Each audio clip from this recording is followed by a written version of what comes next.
Hi, thought I'd just show you where the Cadillac resides when it's not outside being worked on or going for a cruise. Um, Here in a garage, which these old cars barely fit here in a standard modern garage. But I don't think when they were building these houses I think this house was built in 2000, they were planning on cars that were almost 20 feet long. But yeah, you can see that's my standard garage setup. Just gotta cram everything in here. And kids' toys, they just go wherever they go. But I've actually had the Cadillac for a month now, which is the longest I've had it since I bought it. And not too much time, unfortunately, to mess around with it all that much, but been working on the interior of the car just a little bit. Cleaned up things a little bit. All the door panels. I'm not sure how much that shows, but got them looking pretty nice. I bought some ferrules, which are these little things that go around the base of the door lock knobs. Could not find ones to exactly match, so I had to get some other ones and just bend them a little bit until they got in there. Okay, they look all right. I thought about painting them to match, but the chrome looks good to me. I did have one surviving ferrule, so that's what the original looks like compared to the modern one, if you were interested. One of the things I'm trying to do now is get paint to match this interior, these hard surfaces, the metal, the plastic or fiberglass or whatever it is. I actually did go to my local hardware store with a piece and have them match it, but it was just with latex paint. You probably really want oil-based if you're going to be painting metal and stuff. But to show an example here of what we did with just a little piece of that, I went ahead and painted this little piece of trim right here.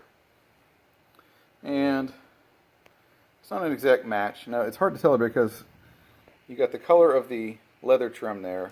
You've got the color of the metal underneath. And then you've also got this darker blue. You can see that, like, the windlass there and the bottom of the seats coming up here to this is a darker blue.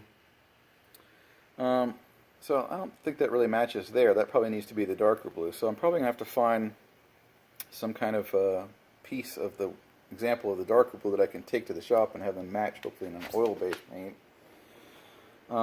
Repaint that pieces and then some of these other little bits and here and there that aren't looking so great.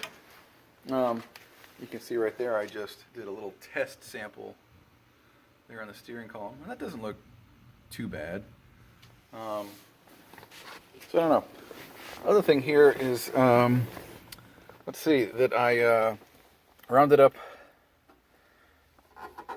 lighters for this car, which, funny enough, 1959, the interior of a Cadillac had not one, not two, not three, but 4 cigarette lighters.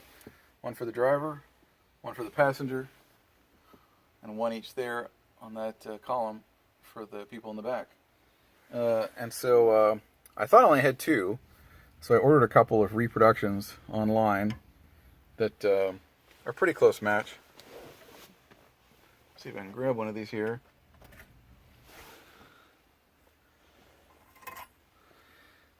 So taking a look at those, that's a pretty good match. But then when I was hunting around, I also found in here a couple of other lighters. And I think they were either 6-volt or 12-volt back then. I don't smoke. I don't think these actually even work. I think only one of the 4 actually works in terms of heating up the heating element. I just didn't like having those empty slots in the back, so I got a couple more pretty cheap. And one more piece, kind of interesting. People have maybe seen in some of my earlier driving videos, I had that big crack in my steering wheel. And I cleaned the steering wheel up as best I could. It's pretty old. It's got some minor cracking, but overall it's in pretty good shape. It had that one very large crack right at the top. And I thought about what to do about it. It'd probably be pretty expensive to have it pulled and have that one little piece fixed. I thought about seeing if I could simulate these little rings here, which don't go all the way around. And there's 4 of them. And it's funny, it's almost like one would fit right at the top. And so the one I have is just, the big crack is just off center. So I cleaned this up, and here's what I ordered.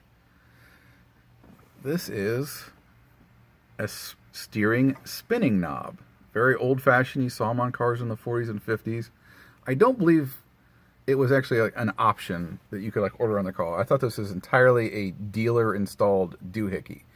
And the idea is that this spins freely here, and that when you're driving, you just grab this here and just pull it around. The car's not running here, so I can't actually move the steering wheel too far. And it just kind of makes it a little easier. Something you could do with power steering, not with manual steering, because manual steering, the wheel won't flip back for you when you're coming out of the turn. So people give those a nickname of suicide knobs. And I found a guy who makes these very heavy-duty ones, not just for show, but for everyday driving, which with the different types of models with their logos and such on there. So there's one for Cadillac service.